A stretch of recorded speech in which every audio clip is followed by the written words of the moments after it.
Things are a lot different now without Mick. Mick has sat right here several times and performed with Liz Carroll, Billy McComiskey, Robbie O'Connell, Dana Lynn, who's here tonight. You'll hear her later. Eugene O'Donnell, the Greenfields of America, Johnny Moynihan, and undoubtedly others that I couldn't remember when I put these notes together. Though he's not here to sing or drive the banjo or play the mandolin and the guitar or talk more expertly a lot faster than even I can, than most anyone. He always did it with impressive eloquence and speed, of course. His influence and spirit lives today and will continue into the future as strong as ever. A really key part of these tributes that we do for various folks. Mick will live on, his influence will live on, and he'll be right there in the sessions and the concerts and all the other things. He created and nourished a worldwide community of scholars and musicians during his entire life. He had an incredible ability to connect and inspire across genres and ages. He was dedicated to human rights as well, equally, and equality and building community in every place he went and in everything he did. Mick always built you up. He encouraged and supported those around him. He made connections, he built bridges, and he deepened connections with friends and associates far and wide, all over the planet. Not everyone was able to be here in person, and you're going to see some of those folks on the video. Sheila Fitzgerald, the new Consul General for New England, wrote some comments, and I'm going to have Elizabeth O'Dowd come up and read those. Are you around, Elizabeth? Oh yeah, come on up. So Elizabeth O'Dowd, she probably doesn't need any introduction. I won't do too much, but she's been the past president of the Irish Heritage Festival, and I would say a lot of the reasons we are here and keep coming to Irish Heritage Festival is because of Elizabeth.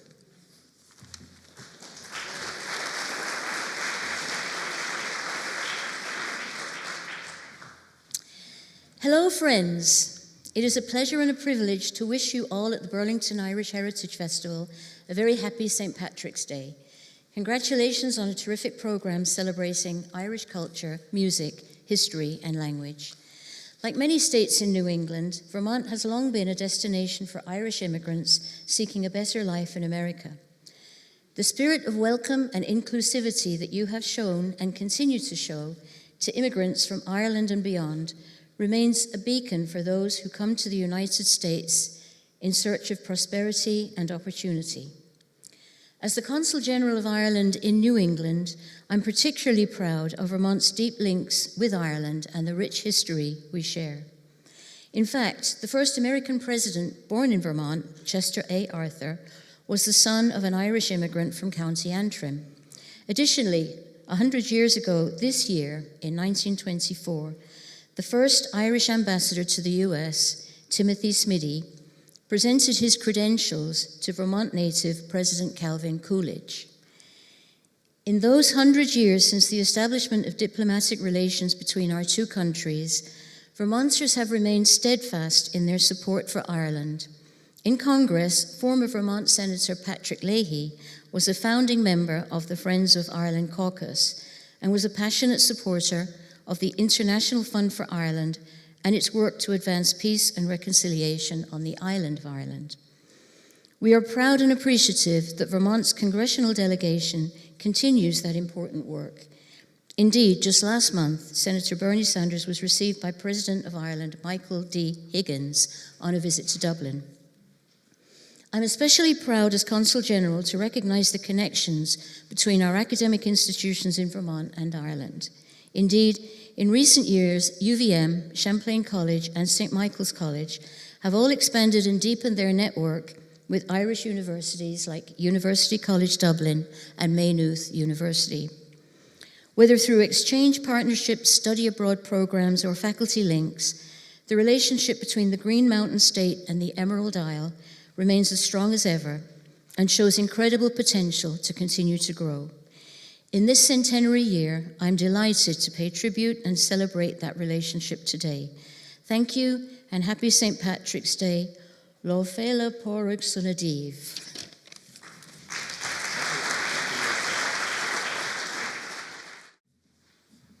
Before we go any further, I think we owe Mark a huge round of applause. He's been working on this for a very, very long time.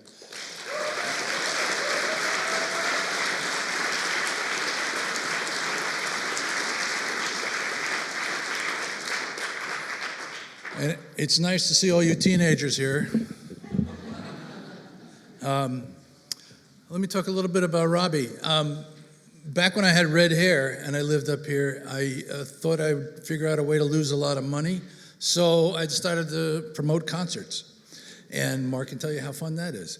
But the first ones I did were with Mick and Eugene O'Donnell, and then Robbie and Jimmy Keane came along, and they played many concerts up here. Robbie is a nephew of the Clancy brothers. He played with them their last few years. And he's also a great composer and singer and guitar player himself. So listen to Robbie's wonderful words about his great friend, Mick.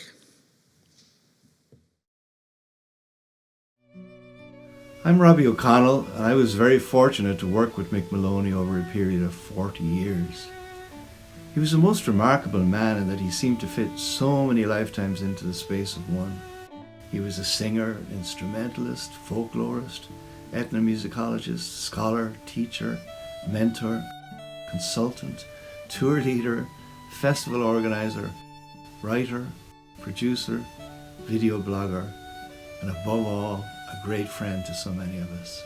Mick had a massive influence on the growth and acceptance of traditional music in America. He was a key consultant to arts organizations such as the Smithsonian Institution and the National Council for the Traditional Arts. In 1980, he produced a film documentary of influential fiddle teacher Martin Mulvihill, who taught many of today's best musicians in the New York area. Before I got to know Mick, I was a huge fan of his work with the Johnsons and also of his early solo albums in the 60s and 70s, so it was really exciting for me when we started to play together. I began touring with Mick and Jimmy Keane in the mid-1980s, and we recorded 2 albums together. There were Roses and Kilkelly. He produced numerous albums for record companies such as Shanachie, Green Linnet, Topic and Rounder, many of them featuring young emerging talents like Joni Madden, Eileen Ivers and Seamus Egan. In Baltimore, he produced records of the Irish Tradition, a group containing the now legendary musicians Billy McComiskey and Brendan Mulvihill, along with singer Andy O'Brien. In Chicago, he championed the extraordinary work of fiddler Liz Carroll and accordionist Jimmy Keane. The Green Fields of America, the ensemble Mick founded in 1977, was like a graduate class for countless musicians, singers and dancers alike. He brought older musicians into the limelight and gave younger ones a chance to shine. Mick was a consummate performer. He could hold his own on any stage in the world. His eloquence and intelligence were as renowned as his musicianship and scholarship. His song introductions were often like social history lessons, as he put the songs into context for an audience who had little or no knowledge of their background. His growing fascination with the social history of Irish immigrants in America culminated in the publication in 2002 of his book Far from the Shamrock Shore, The Story of Irish American History Through Song, as well as the acclaimed CDs McNally's Row of Flats and If It Wasn't for the Irish and the Jews.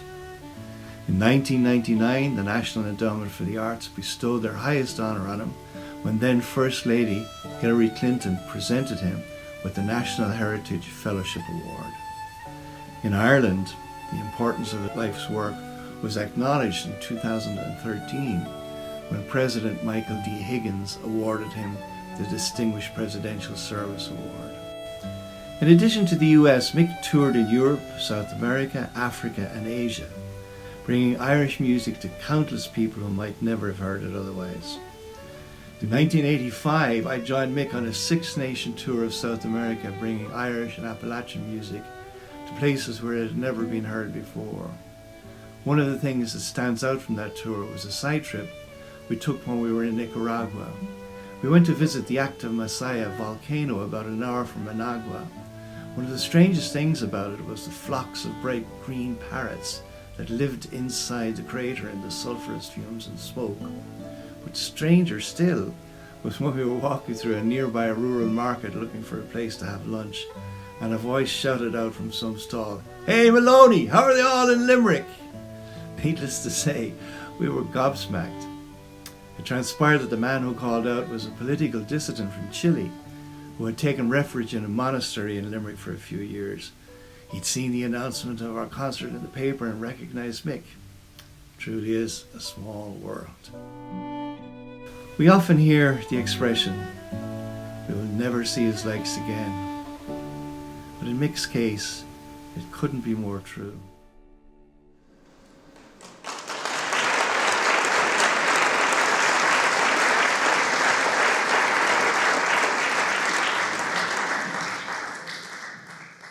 So the early stages that I talked about when Mick was coming up to play, he came up with Eugene O'Donnell, a brilliant, brilliant fiddle player. And many of those concerts, this man to my left, Roy Feldman, and his band Colchester were the warm-up act. And Mick loved playing with them, especially the banjo player Ed Ansack. And one time they were warming up for Mick and Eugene down in Brattleboro.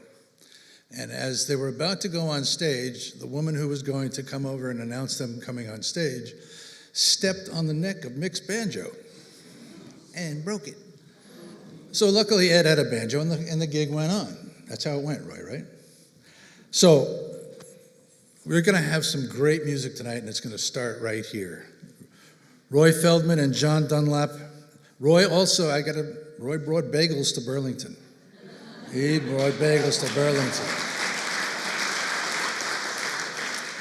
He also played in the Vermont Symphony for a long time too, so he's got some creds. Gentlemen.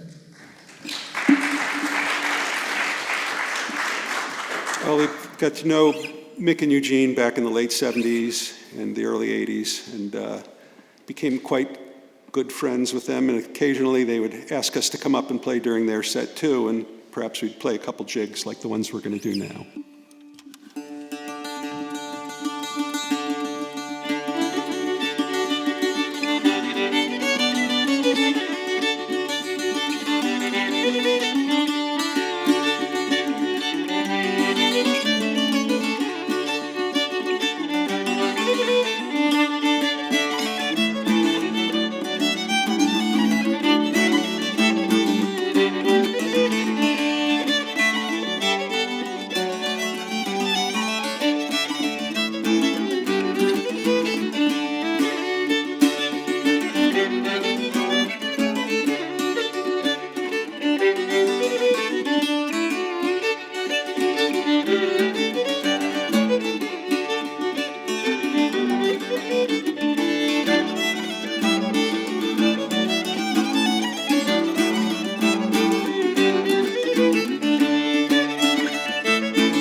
Well, thanks very much. And Eugene O'Donnell was a very unique fiddler. He wasn't the hard-driving type of fiddler you might hear someone like Frankie Gavin, but he was very emotional, and he was a classically trained violinist. And he'd like to play, he loved airs and set pieces. He'd like to play a little piece of an air that he did, and I'll follow that. John will join me on a reel that was written by Martin Mulvihill called Mick Moloney's Ramble. So I should give you, for all your traditional music lovers, a vibrato advisory, just so that you know what's about to come.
That was a beautiful way to start off the live music part of this concert.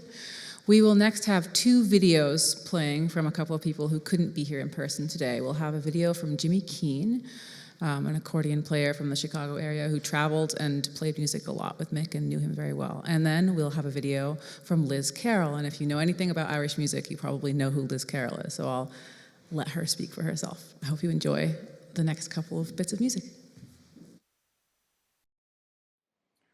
33 years ago, Mick gave a eulogy for my dad, the horse Keane. Here's a tribute to you, Mick, using some of the lyrics from a few of the many songs you and I played together over the years. This is for you, Fenton.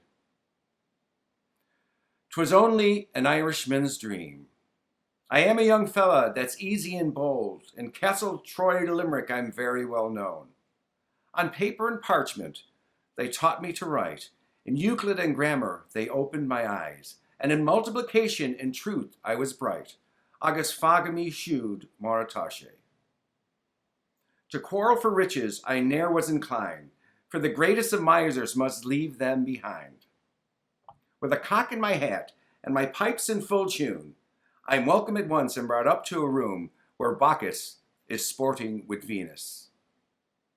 So come with me, and I'll treat you decent. I'll sit you down and I will fill your can. And along the streets, all the friends I meet say, there goes Moloney, he's a solid man. Give me justice, treat me fair, and I'll not be discontented, and I'll not be laughed at anywhere but highly represented. 'Tis very true, I like a glass of porter or of whiskey, historically, and I'm partial to a pretty lass. She'd make me feel quite frisky, perpetually. I'm very quiet when left alone, but I'll defend what is me own, and woe be to the foes of home who would dare run down old Ireland. I am a ramblin' Irishman, I've traveled this country o'er. When I landed in Philadelphia, the girls all jumped for joy, says one unto the other now, there goes an Irish boy. With the banjo on me shoulder and a mandolin in me hand, I set out through the USA like a rambling Irishman. My feet are here on Broadway, this blessed harvest morn, but oh, the ache that's in my heart for the spot where I was born. Life's a weary puzzle, past finding out by man. I'll take each day for what it's worth and do the best I can. Each human heart must bear its grief, though bitter be the load. So God be with you, Ireland, and the old bog road. This great conglomeration of men from every nation, the Tower of Babylonia couldn't equal that, a peculiar institution where the brogues without dilution, they rattled on together in McNally's row of flats. Sure, the shamrocks were growing on Broadway. Every girl was an Irish colleen. And the town of New York was the county of Cork. All the buildings were painted green. Sure, the Hudson looked just like the Shannon. Oh, how good and how real it did seem. I could hear mother singing the sweet Shannon bells ringing. 'Twas only an Irishman's dream. He is well known by all in the city. By his short name, we all call him Mick. And there's no one in the town more respected than Moloney, the rollin' mill man. You'll find him in church every Sunday. And the one that takes up the collection is Moloney, the rollin' mill man. I'm going to put my name above the door. I suppose I should have done it long before. It must be done, however. It's better late than never. I'm going to put my name above the door. And when everything's complete, there is no one can compete with Moloney and his name above the door. You may think, be me way of discoursing, that I once kissed the great Blarney Stone. Really? I have not, but I'll tell you a story. I often kissed Mother Malone. Myself, I walk in with a swagger, as if the whole place were me own. I sit myself down with good evening. How are you, oh Mother Malone? Oh, yippee-ki-yi-o, me bucko, begorra and yippee-ki-yo. To Shillelagh O'Sullivan, he'd give any man a go. He was so strong, he could put his right hand in his own left pocket and hold himself out at arm's length. Sure, no man could do that. What's Moloney I'm talking about? Oh, well, he could. Oh, who will plow the fields now? And who will sell the corn? And who will watch the sheep now and keep them neatly shorn? At wakes or hurling matches, your likes will never seen. Up the Shannon ciders, till you come home again to us, a storying o' Macree. When I was a lad on the Emerald Isle, I heard many stories, both lovely and wild, about the great dragons and monsters that be, that follow the ships when they sail on the sea.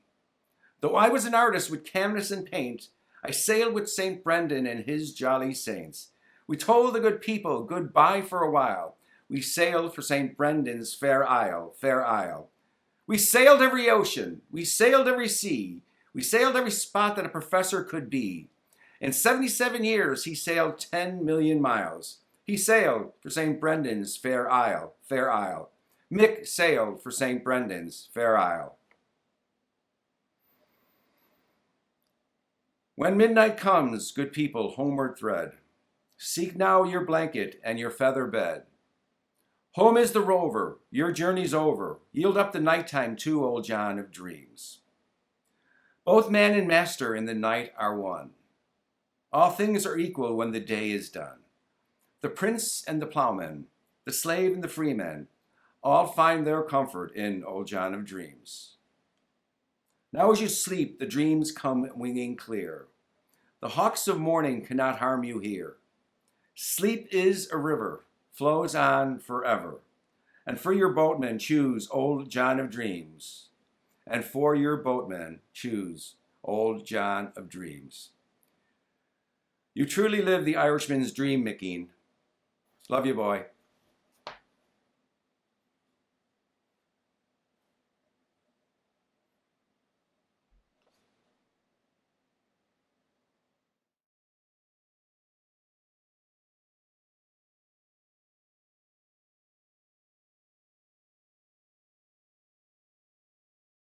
Hi, I'm Liz Carroll, and I'm very pleased to be part of your tribute night in remembrance of Mick Moloney. My connection there in Vermont is Mark Sustick, and I got to meet Mark because Mick had started this series of teaching weeks in West Virginia. I was probably part of it from maybe around 1980. One or two until maybe 1985. And Mark came to the very first one of those weeks. I think a big part of Mick's legacy is the wonderful things that he started and the wonderful connections he made for all of us musicians in this Irish music world. Somehow, Jimmy Keane and Michael Flatley and myself, some of the youth of Chicago, got to go along with some of the older musicians in Chicago, to do the Bicentennial Festival in 1976. And Mick reached out pretty much out of the blue there. And now I had this person's name, which was going to be in my life for years to come. I also went on to do the Greenfields tours that Mick sorted out, and which continued for years to come with different personnel. Mick also started the Cherish the Ladies, and I was in that very, very early on. Never toured, but was there in New York for their big concerts, and Mick made that happen. And I think I'm so glad he held on to the Greenfields and made that something that continued. But for a lot of the things that he did, he'd start them, and then you're off you go and run with it. And that is what happened with Cherish the Ladies. That's what happened with me as an individual, and off we went into the world. I did write down some little thoughts, and I think I learned on those tours about the wonderful musicians from place to place all around the United States. I learned that I loved sessions and I loved meeting people. I went from being incredibly shy on stage to not Mick's level, but a little bit better than I was when I started. Thank God he was a good talker. He had such energy. Because a lot of us sitting up there had half or less than he had, and we were so glad he was well able to be comfortable with an audience. We'll never forget him. I was thinking of going on tours with him and how he liked to ask big questions. And by big questions, I mean, he would ask me, where do you see the music going? Where will you be in so many years? And what do you think of jazz? And all kinds of big questions. And I loved that about Mick, that he would kind of delve in a way that a lot of the musicians wouldn't. And then finally I was thinking, the good humor, and I'm going to miss, he loved to bring up old stories, and I really loved it when he would just bring up old stories. And maybe the last time I saw Mick, I asked him, because I don't know why I didn't ask him more questions, but I asked him, so Ed Reavey, this is the great fiddle player who was living in Philadelphia and great composer of tunes. And I said, so Mick, I said, was Ed Reevy, like, was he fun? Was he a fun guy? And Mick said, with all that energy, and he said, well, he says, one time he says, I was over at Ed's house. He says, Tommy Caulfield was off in the distance there, and Tommy Caulfield, for those of you who don't know, loved to play those really complicated hornpipes and indeed clogs and things, like from Cole's books of music. And so yeah, Tommy Caulfield is off in the distance, and Mick, and Tommy Caulfield would have been a big age by then, so he was playing, and it was a bit scrappy, I guess, was the story. And Mick turned to Ed, and he says, boy, he says, you know, Tommy must have been some player back in the day. And he said, Ed turned to him and he says, oh, he's better now than he ever was. And so it was a great, fun story. I actually ended up writing a tune in that kind of style and named it Better Than Ever. Anyway, Mick was great. On one of those Greenfield tours, Jack Cohen, our flute player, tin whistle player, suggested an old tune from O'Neill's book, which none of us knew. And none of us, meaning Charlie Cohen, his brother, and Sean McGlynn, and Michael Flatley, and Bill Ox, and Mick and myself. And we all learned this from Jack. So maybe I'll finish by playing a little tune that we always felt like we kind of owned it, even though it was in O'Neill's book from 1900 and whatever, 7. But it wasn't being played at the time. So it's a tune called My Mary Ann. All right, have a great time tonight, everybody.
All right, next we have up some live musicians. We will have Benedict Koehler on the uilleann pipes and Hilari Farrington on the button box and Sarah Blair on the fiddle, and also myself on the fiddle. We all play together frequently at the Montpelier Irish session, which happens on Sunday afternoons. So if you're ever in Montpelier around that time, 1 to 4 o'clock, you should come down and play with us. And this Sunday will be a big party because it happens actually on St. Paddy's Day. So we're all going to be there in our best finery, and if you come in your best finery, then that would be lovely. Well, I don't think that anyone who knew Mick would debate that he was a complicated man. He was a lot of things to a lot of different people. But if there was one thing that Mick was almost above all else, he was someone who made things happen. He had, I would say, a visionary's gift for perceiving possibility and potential and opportunity. And he had the organizational skills to make those ideas turn into reality, and he had the personality and the leadership skills to persuade other people to help him do that. Truly remarkable man making things happen. A list of his endeavors and achievements would take all night just to recite. But one particular achievement of his was the establishment of an annual week of Irish music classes and concerts and lectures at the University of Elkins and Davis in West Virginia, which some people refer to as Augusta, and some people refer to as Elkins, and most people simply called it Irish Week, and it was epic. One person who was very much associated with that Irish Week was New Hampshire's Bob McQuillan, who in 1982 was already a legend in contradance music circles, but he took himself down to West Virginia and registered in classes to learn to play the button accordion for playing Irish music. And he seems to have enjoyed the experience very much. Hilari is going to read you what Bob wrote about that experience now. This is from Bob's book of tunes, Bob's book of jigs and reels, but there are also some waltzes in here. And he wrote this. It's called the Augusta Waltz. 13th of July, 1982. Perhaps the greatest musical experience of my life happened to me this summer when I attended Irish Music Week at Elkins. It was truly an unbelievable experience. 5 days of great music with superb instructors, Liz Carroll, Mick Moloney, and Billy McComiskey, the very best. So we thought we would play Bob McQuillan's Augusta Waltz, and then we'll follow it with another Bob McQuillan waltz, the Amelia.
thank you. We'll just play a set of 3 reels here. They are The Fair-Haired Boy, The Flagstone of Memories, and Callahan's. Thank you very much.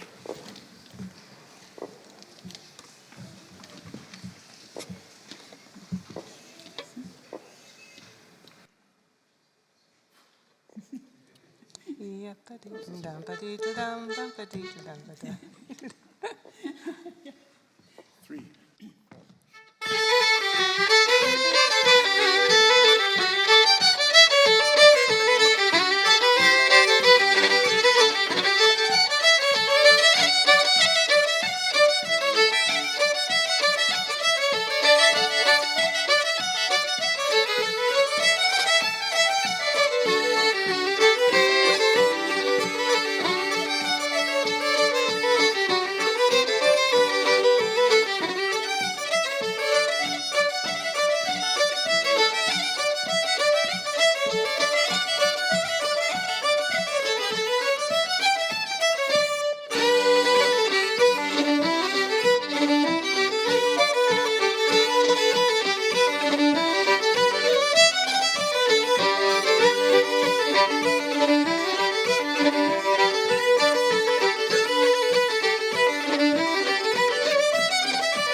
Claudine Langille.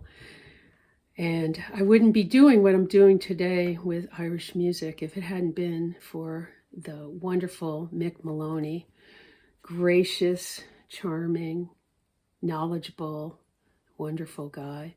I met him first in the 70s when he was playing music on tour with, sometimes with Greenfields of America and sometimes with Eugene O'Donnell, and in the Boston area. And he was so kind to ask me up to play a banjo tune with him because he knew I was trying to learn.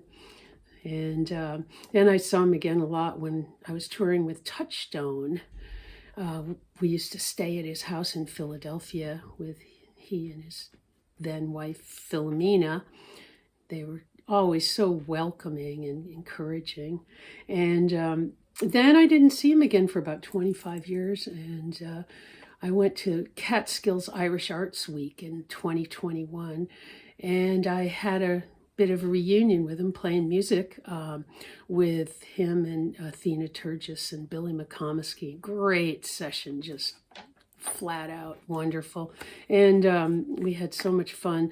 And then I had a chat with him, and he told me then that Touchstone's version of Jack Haggerty was one of his all-time favorites of traditional music, the way it was produced and arranged and with Trina's and my voice. And he said he always used it in his teaching, and I was absolutely thrilled to hear that. So the next summer he emailed me and asked me if I was coming to Irish Arts Week. And I couldn't go because I was going to Nova Scotia. The Canadian border had opened up after COVID. And I said, I can't make it. And he wrote back one word, damn. And that was the last I heard from him. He died a couple of weeks later. So thanks, Mick. We first heard an O'Carrollin piece called Loftus Jones that I learned from Mick's playing. And then here's a little bit of one of my favorite songs ever, the Bantry Girls Lament, which I learned from Mick. And I'll just do a little bit of it. If you want to hear more, you can look up his version or check out my website. Thank you so much. It's an honor to be here today. Who will plow the fields now, and who will sow the corn, and who will wash the sheep now and keep them neatly shorn? The stack that's in the haggard, unthrashed it may remain, since Johnny went a thrashing the dirty king of Spain.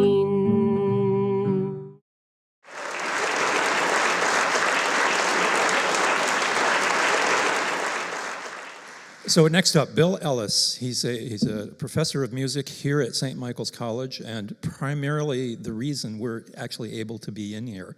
So thank you, Bill. Thanks for making this space for us. It's great. He's also an award-winning musician, recording artist, performer on guitar styles, as you can tell. And he's also performed at festivals many times with his father that Mick Moloney also was part of. So would you please welcome Bill Ellis.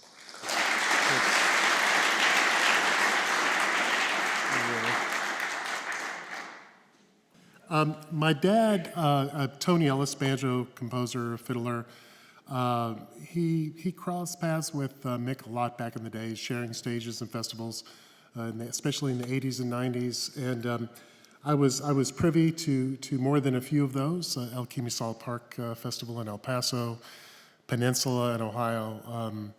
Mick was amazing, just a visionary almost about, seeing the potential and possibilities of folk music in general, let alone Celtic music. And so, truly magnificent person. My dad lives in Ohio.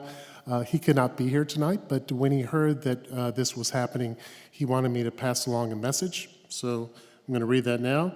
My dad, Tony, he says, Mick dedicated his life to expanding the audience for traditional Irish music. A rare individual, he was very personable and a great musician who worked diligently to help other Irish musicians have an opportunity in this country. He will be greatly missed. So I thought tonight I would play one of my dad's compositions. It's a lament of sorts that he wrote for the fiddle. I've arranged it for the guitar. It's called Belarus.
Bill Ellis.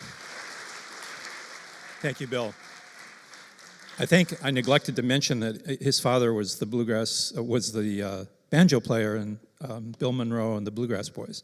So as a preteen and a young teenager, Haley Richardson played right on the stage for the Burlington Irish Heritage Festival. I think she was 12 at her youngest when she played here.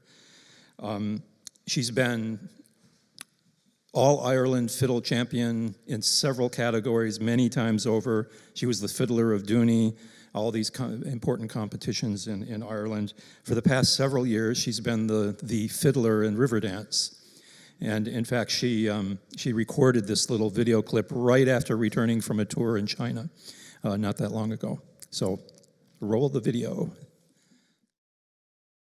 Hi everyone, thanks so much Mark for having me be a part of this wonderful tribute to honour the great Mick Moloney. He was a friend to all of us and such an extraordinary figure in Irish music. It's difficult to put the magnitude of that into words. But I was very honoured throughout my friendship with Mick to always be receiving information of many kinds from him, and he was always sending me music and stories and all sorts of stuff, and this is one of the last tunes that Mick ever sent me, and I had the pleasure of playing this with him as well. And it's called Planks to Hugh O'Donnell, and it's become one of my favourite pieces since then. And I'll follow that with a reel that we played together quite often called Lord MacDonald's.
The only disadvantage to being backstage is that I can't see all the performers in the videos. So we will have some dancing happening next. Gerlisa Garrett will be dancing with some of her students, and it's always great to see her perform and see what she choreographs. She runs the Garrett School of Irish Dance in Montpelier, and she's also a middle school teacher. And as a teacher myself of young children, I understand how much work all that is. All right, here they are.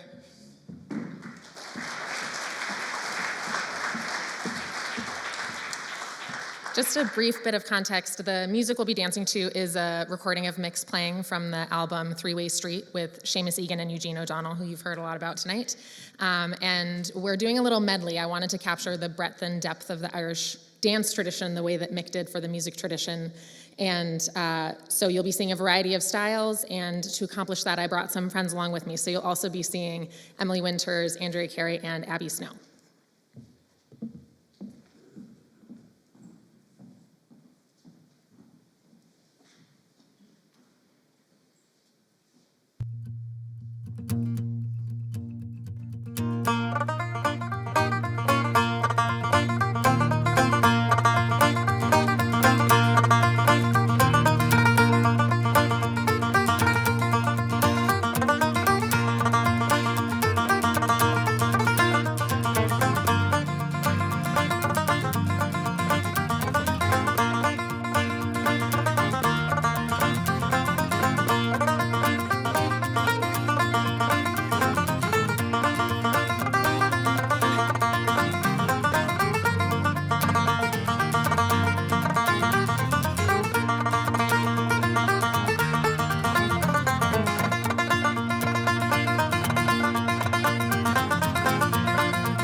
So after this next bit, we'll have a video from Brenda Castles.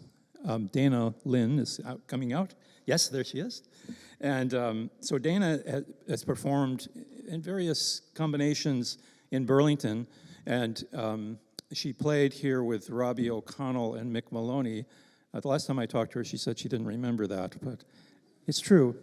I think I sent you some photos. She's based in New York City, came up here just to be with us. She's plays in a variety of styles, including Irish, of course. And some of you may have, if you went to see Hadestown on Broadway, you would have seen her as the violin player in Hadestown. And we're thrilled that she could be with us here. Welcome, Dana. Thank you.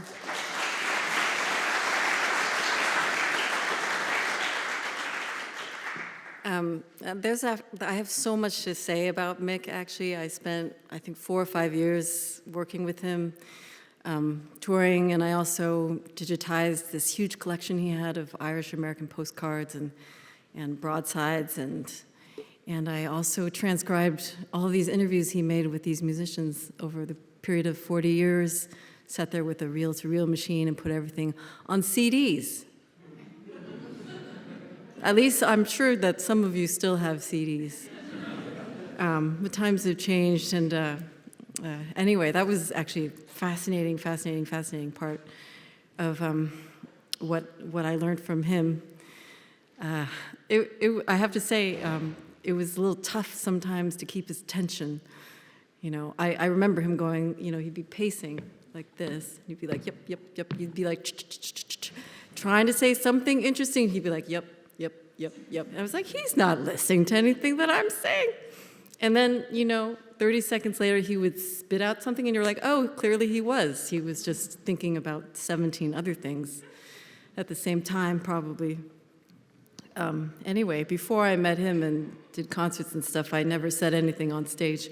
And even while I was playing with him, I also never said anything on stage. But now what I do is I talk until the nerves go away. But I know that I only have 5 minutes, so and I probably just wasted 2 of them. Anyway, what I also wanted to say was people have talked about how much he got things done. One thing that I'm just so grateful that he got done for us was when I moved to New York. I moved there basically because of this bar called Mona's, and we had this late night session. Started at Monday at 11, and that's only when we got there. We just got there at 11. And then we would start playing maybe closer to 12, honestly. And I mean, Mick really could hang with the best of everybody. So he would come to this session and he was like, you guys really should record this. And there were some people interested, but really nothing would have happened unless he didn't actually get the people to record it, set up the mics and do the whole thing. And then he wrote this beautiful 20-page booklet for the record. And, he really made it all happen. So that was 20 years ago. Live at Mona's, or we used to just call it Live at Mona's because that's what we did. But that came out 20 years ago, and it's such a wonderful snapshot. He was right, because people moved on and moved away out of the city after that, and we have this beautiful snapshot of what we used to do Monday nights for years. So I'm going to play some tunes out of that, and folks, I'm nervous. Anyway. Thanks to all of you for having me, and thanks to Mick. I'm going to take off my glasses.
Thank you.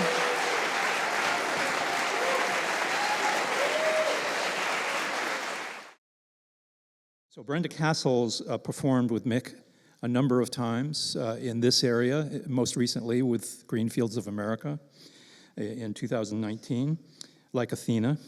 And she was last in Burlington in 2019. She's one of Ireland's great concertina players, recognized far and wide. And as you'll see, she also plays guitar and sings. Greetings from Ireland, folks, where spring has sprung, or so we're told. It's still a bit grey and cold and rainy here. I wish I was in Vermont, but I couldn't make it. And I'm really glad that you guys and Mark are putting on this great tribute to Mick. So I hope you have a great night. I hope you're having a great night. Mick comes up in my thoughts quite a lot. Even today I was talking to some people up in Armagh that we're going to have an event up there, and I wouldn't have met them if it wasn't for Mick. And there's so many people like that. So it's great that he comes up in conversation and just in our thoughts a lot. And of course with the songs as well. And you know, Mick sent me a lot of songs. He was always sending me emails of songs he thought might suit me, and of tunes that he thought I might like. And I still have to go through my email inbox and dig those all out and have a go at them. I never thought I'd be singing this song because it was one of the songs most associated with Mick. But it is an honour. I have kind of started singing it since he died, and it is an honour to be singing it. So without further ado, McNally's Row of Flats. Down in Bottle Alley lived Timothy McNally, a decent politician and a gentleman at that, beloved by all the ladies, the gossins and the babies that constitute the tenants in McNally's Row of Flats. And it's Ireland and Italy, Jerusalem and Germany, Chinese and Africans and a paradise for rats, all jumbled up together in the snow and rainy weather. They constitute the tenants in McNally's Row of Flats. That great conglomeration of men from every nation, the Tower of Babylonian, it couldn't equal that. A peculiar institution of brogues without dilution, they rattled on together in McNally's Row of Flats. And it's Ireland and Italy, Jerusalem and Germany, Chinese and Africans and a paradise for rats, all jumbled up together in the snow and rainy weather. They constitute the tenants in McNally's Row of Flats.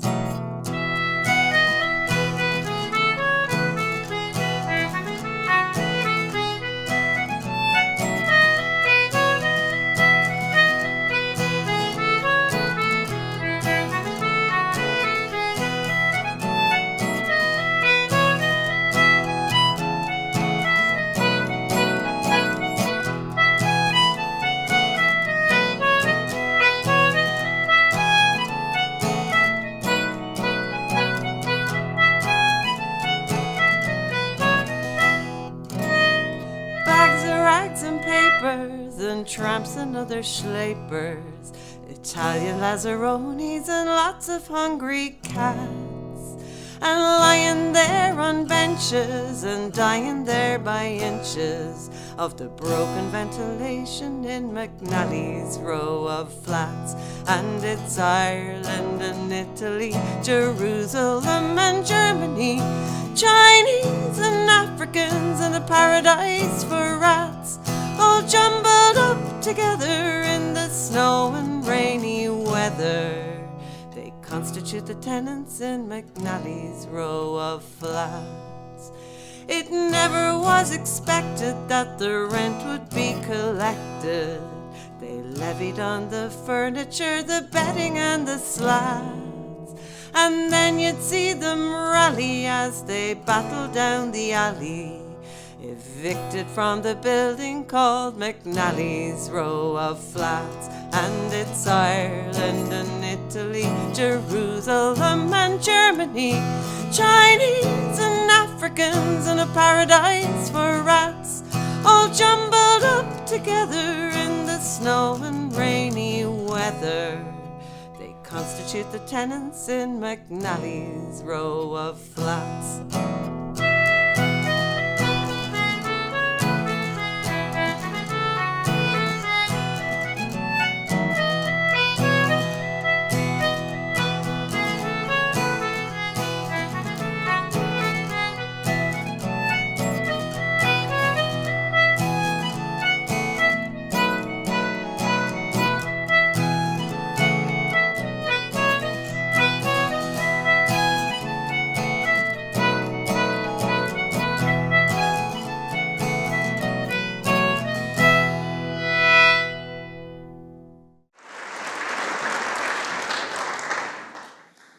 Next, we're going to hear from Seamus Egan. I met Seamus when he was 15 years old on a trip that I was on my way to Elkins, West Virginia with Mick and Frank Hart and Timmy Britton. And before we left that night, we had to go do a gig with Eugene and Seamus. And Seamus, I'm telling you, 15 years old, and he was on fire on the banjo. He also saw us. We did a concert with them here in 1990 up at the Flint Theater. I don't know if any of you were there. It was a great show. And the most important thing he's done, he got very wise and he moved to Vermont. So, Seamus Egan. Hi, I'm Seamus Egan. I'm sorry I can't be there with you in person this evening to celebrate Mick's life with you all. But I am very honored to have been asked to make this short video message. I was thinking about what I might say, and I thought, well, it might be better than coming on here and hemming and hawing for several minutes, that I might read something that I wrote at the time of Mick's passing. It reflects how I felt then, and it reflects how I feel today. I knew Mick since I was 12 years old. He was the reason I wanted to play the banjo. He taught me how to play triplets properly, how not to play too loud, how to listen to others. He taught me the difference between playing and performing. He taught me that it was about more than just the music. He introduced me to all the musicians I'd only known from listening to their albums. I sat in his front room in Philadelphia and played tunes with so many of them, my musical heroes. He made that possible. He brought me on stage with him. He brought me on my first tour of America. He let me run, but if I ran too fast, he wouldn't be long calling me out to slow down. So much of what I came to know was because of him. He taught me that I was part of a long story, one that was being told well before I came along and that would continue long after I was gone. Well, Mick has left the story now. It is an enormous loss. But with the many chapters he has written, we all have so much to be thankful for. As the years went on, there would be long stretches where we might not be in touch with one another. But I always took great comfort knowing he was out there somewhere, playing in some distant land, singing his songs and telling his stories. I knew I'd hear all about it when we would meet up again. It would be as if no time had passed at all. Well, he's away again, but this will take some getting used to. And it's so very true. I often find myself over the past couple of years having thought and thinking to myself, well, I must ask Mick what he thinks about this. And I suppose that won't change for quite some time. But I'll finish up now with a little tune. A tune is probably one of the first tunes that Mick ever taught me. And it was a tune that he taught me in an attempt to show me how to play triplets. And it's a great old banjo tune, and it's called The Maid of Mount Kisco. So, thanks again.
More banjo and bagpipes is what I always say.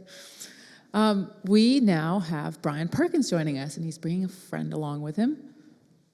And they will be playing the first mandolin of the evening, or no?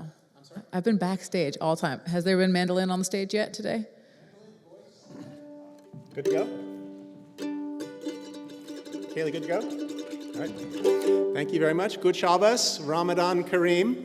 Please welcome my neighbor and old comrade, Ishmael Ahmed, as we give an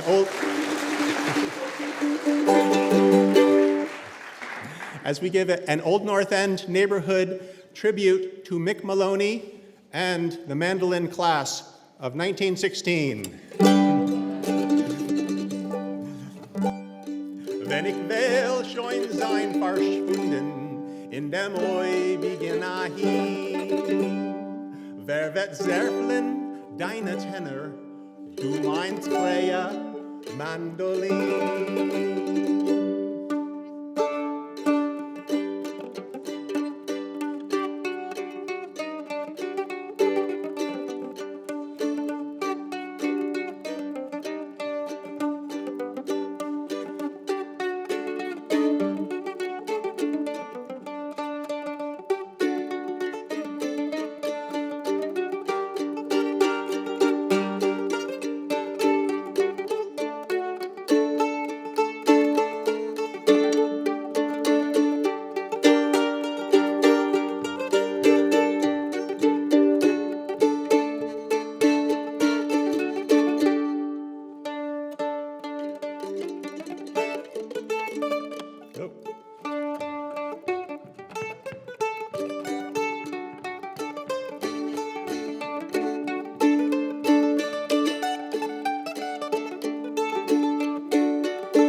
Thank you. So Mick Moloney's mandolin and my mandolin are both from that class of 1916. Shout out to Matt Buckley, who just acquired Tim Whitford's mandolin from the year previous. The tune that we played was the Behuzer Hasid, the earlier tune, which was first recorded by Romanian cymbalom player Josef Moskowitz in that magical year of 1916, when so many of Europe's most talented folk musicians somehow found their way into the studios of the new American recording industry. The tune, the recording of the Behuzer Hasid, traveled to Burlington and into the ear of Ben Zion Black. Ben Zion Black, who also played one of these 1916 mandolins, wrote the following words. Wenn ich will schon sein verschwunden, in dem oebigen Ahin. Wer wird zweiflen, deine Tenor, du, mein treuer Mandolin. The second tune we did was Mick Moloney's version of My Love is in America. And Mick Moloney, being a trained social scientist, knew that immigration requires a push and a pull. The push can be famine, war, or anti-Semitic pogroms. The pull can be many things. In our case, Ben Zion Black was drawn to Burlington by the love of Rachel Sager, whose family had fled Lithuania in 1905, also seeking the green fields of America. Together, they worked tirelessly to preserve the music and the language of their Vermont Yiddish community in a time of rapid assimilation.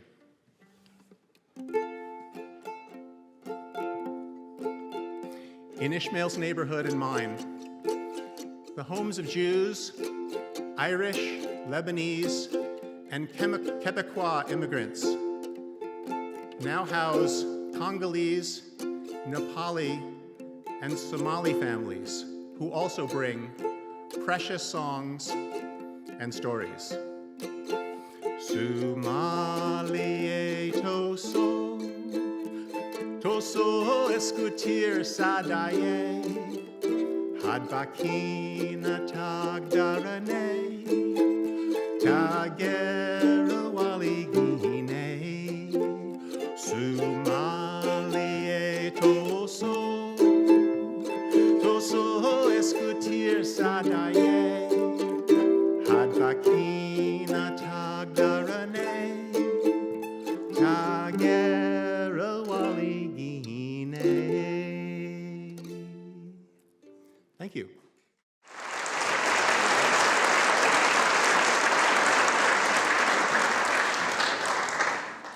Skip Gorman is from New Hampshire, and he spent a lot of time traveling in Ireland and had a connection with Mick Moloney. And actually, Skip showed up here tonight. He's going to be on the video, but he's here tonight if you want to talk to him. Thanks for coming, Skip. If you watch public television and you watch Ken Burns films, you will have heard Skip playing on those, including the more recent one, the Buffalo one. So he had the theme song for that film. So here we go, Skip Gorman. Skip Gorman here at Corn Liquor Farm in New Hampshire. Extremely honored to be asked to take part in this grand celebration of the life of Mick Moloney.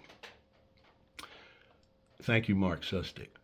I first met Mick up in Chicago. I was going to school in Bloomington, Indiana. A good friend and fiddle player of mine named Armand Barnett was up in Chicago, and he said, "Skip, you're learning how to play some Irish music.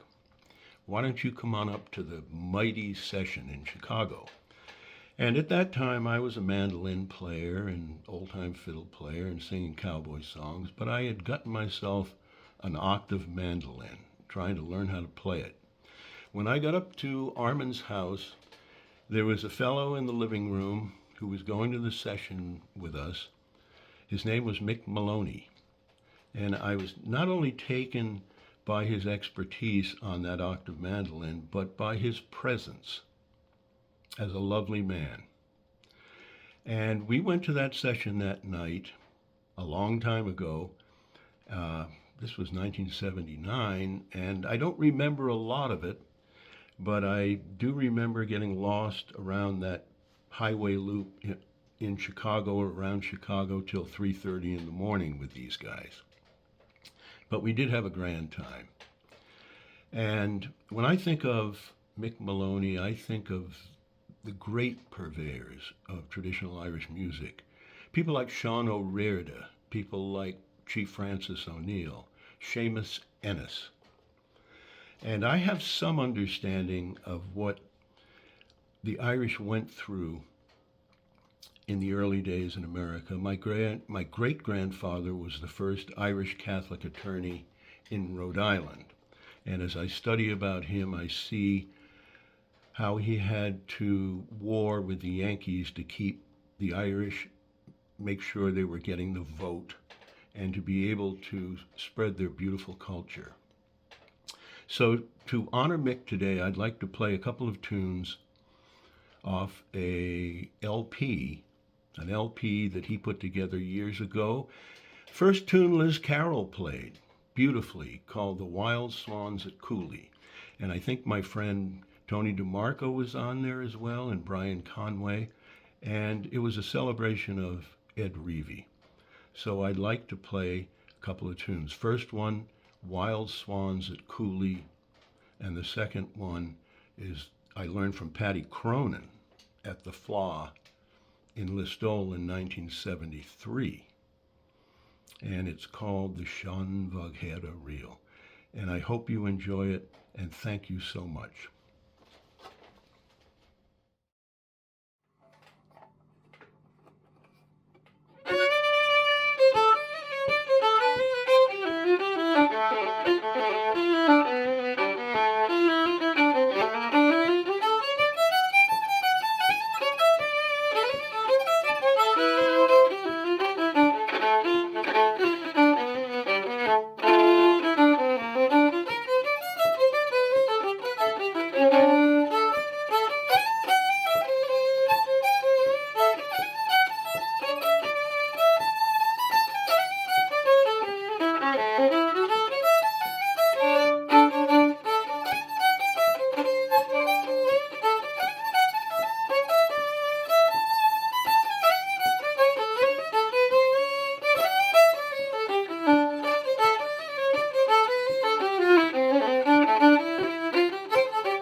Thank you so much. Thank you, Mick.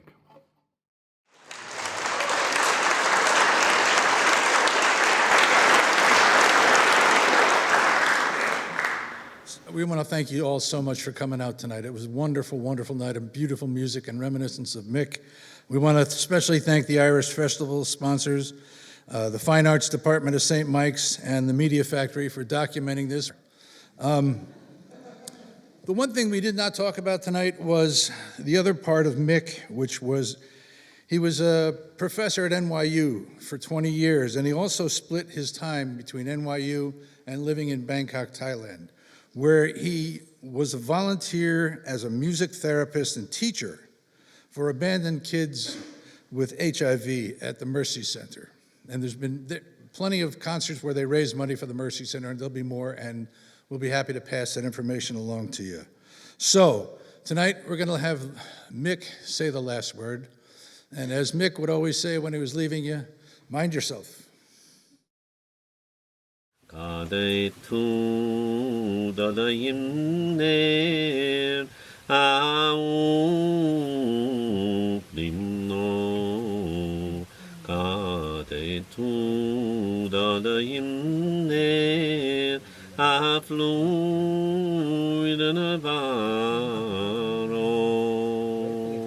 De me plotini rosta ar plotini oil stadet do vam free agus by seged jo.